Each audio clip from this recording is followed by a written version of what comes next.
ML ಇದ್ದಾಗ 1 ಯೂನಿಟ್ಗೆ ಎಷ್ಟಿತ್ತು? 200 ರೂಪಾಯಿ ಇತ್ತು. ಈಗ ಎಷ್ಟಾಗೈತಿ? 700 ರೂಪಾಯಿ. ಮಿನಿಮಮ್ ಚಾರ್ಜ್ ಇಡ್ಸಿದ್ರೆ 200 ಬರ್ತಿದ್ದು ಈಗ ಬರ್ತದೆ ಎಷ್ಟು? 1000, 1200, 800, 700 ಬರ್ಲಾಕತ್ತೈತೆ ಇಲ್ಲ? ಅವ್ರಿಗೆ ಆಗೈತಿ. ಅವ್ರು ಹೇಳ್ತಾರೆ ಮೊನ್ನೆ ಬೆಳಗಾವಿ ವಿಧಾನಸೌಧ ಮುಂದೆ ಉಪವಾಸ ಕೂತಿದ್ರು. ಏನಂದ್ರೆ ನೀವು ಭಾಳಷ್ಟು ಬೆಲೆ ಇರಿಸಿರಿ, ನಮಗೆ 35-40 ಸಾವಿರ ಕೋಟಿ ರೂಪಾಯಿ ನಾವು ಎಕ್ಸೈಸ್ ತುಂಬಾಕತ್ತೀವಿ, ನಮ್ಮ ಸಮಾಜನಾಗ ಗೌರವ ಇಲ್ಲ, ಬಾರ್ನಾಗ ಹೋಗಿ ನಮ್ಗೆ ರೆಸ್ಪೆಕ್ಟ್ ಇಲ್ಲ, ಅದಕ್ಕೆ ನಮಗೆಲ್ಲ ಗೌರವ ಕೊಡೋಂಥದ್ದಾಗಬೇಕು. ನಾವೇನಾರೇ ಹೆಚ್ಚು ದಾರು ಕುಡಿದು ಹಾದ್ಯಾಗ ಬಿತ್ತರ ಅಥವಾ ಗಟರ್ದಾಗ ಬಿತ್ತರ ನಮ್ಮನ್ನ ಎತ್ತಿ ಜಳಕ ಮಾಡಿಸಿ ಪೊಲೀಸರು ನಮ್ಮ ಮನೆಗೆ ಮುಟ್ಟಿಸ್ಬೇಕು, ಮನೆಗೆ ಮುಟ್ಸಕ್ಕೆ ಸಲ್ಯೂಟ್ ಹೊಡಿಬೇಕು.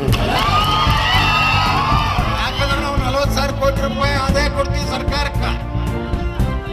ಬರೀ ಗ್ಯಾರಂಟಿ ನೋಡಿ ದೇಶ ಯಾಕೆ ಮಾತಾಡ್ತಿಲ್ವ? ನೋಡಿ ದೇಶ ಏನಾರು ಹಾಳು ಮಾಡ್ಬೇಕಂತಿದ್ವಿ ಅನ್ನೋದು. ಭಾರತ ಉಳಿಬೇಕಾದ್ರೆ ಯಾರು ಆರಿಸಿ ಬರಬೇಕು? ಇವತ್ತು ಕಾಶ್ಮೀರ ಎಷ್ಟು ಶಾಂತ ಆಗೈತಿ, ಒಂದರ ಭಯೋತ್ಪಾದಕರ ಚಟುವಟಿಕೆ ನಡೀಲಕ್ಕತ್ತವೇನು? ಈ ದೇಶನಾಗ ನಾವೆಲ್ಲ ನೆಮ್ಮದಿಯಿಂದ ಅದೀವಿಲ್ಲೋ? ನಾವು ಮಾಡಿದ ತಪ್ಪನಿದ್ದು ಕರ್ನಾಟಕದ ಕಾಂಗ್ರೆಸ್ ಸರ್ಕಾರ ಬಂತು, 135 ಸೀಟ್ ಬಂದಾಗ ಅವ್ರಿಗಿಟ್ಟ ಅಹಂಕಾರ ಬಂತು. ಪಾಕಿಸ್ತಾನ ಧ್ವಜ ಹಾರಾಡಕತ್ತು, ಪಾಕಿಸ್ತಾನ ಅದಕ್ಕೂ ಧ್ವಜ ಹಾರಾಡಕತ್ತು. ಇವತ್ತು ನಮ್ಮ ಹಿಂದೂ ಕಾರ್ಯಕರ್ತರ ಮೇಲೆ ಹಲ್ಲೆ ಆಗ್ಲಕತ್ತು. ಇವತ್ತು ನೋಡ್ರಿ ನಿಯಾ ಹಿರೇಮಠ್ ಹಾಡು ಆಗಲೇ ಒಂದು ಹೆಣ್ಮಗಳನ್ನ ಒಬ್ಬ ಭಯಾಜನ ತಾಯಿ ಮುಂದೆನೇ ಹೊಡಿತಾನೆ. ಅದಕ್ಕೆ ಈ ರಾಜ್ಯದ ಮುಖ್ಯಮಂತ್ರಿ ಹೇಳ್ತಾರೆ ಅದೊಂದು ವೈಯಕ್ತಿಕ. ನಾನು ಹೇಳ್ತೀನಿ, ರಾಜೀವ್ ಗಾಂಧಿ ಹೊಡೆದಿದ್ದು ವೈಯಕ್ತಿಕ, ಇಂದಿರಾ ಗಾಂಧಿ ಹೊಡೆದಿದ್ದು ವೈಯಕ್ತಿಕ. ಅಂದ್ರೆ ಈ ದೇಶದಲ್ಲಿರೋ ಪ್ರಜೆಗಳು ಅವ್ರಿಗೆ ಬೆಲೆನೇ ಇಲ್ಲ, ಹಿಂದೂಗಳಿಗೆ. ಇದೇ ಒಂದು ಮುಸ್ಲಿಂ ಹೆಣ್ಮಗಳದಾಗಿದ್ರೆ ಪ್ರಿಯಾಂಕಾ ವಾಡ್ರಾ ಬರ್ತಿದ್ದಳು.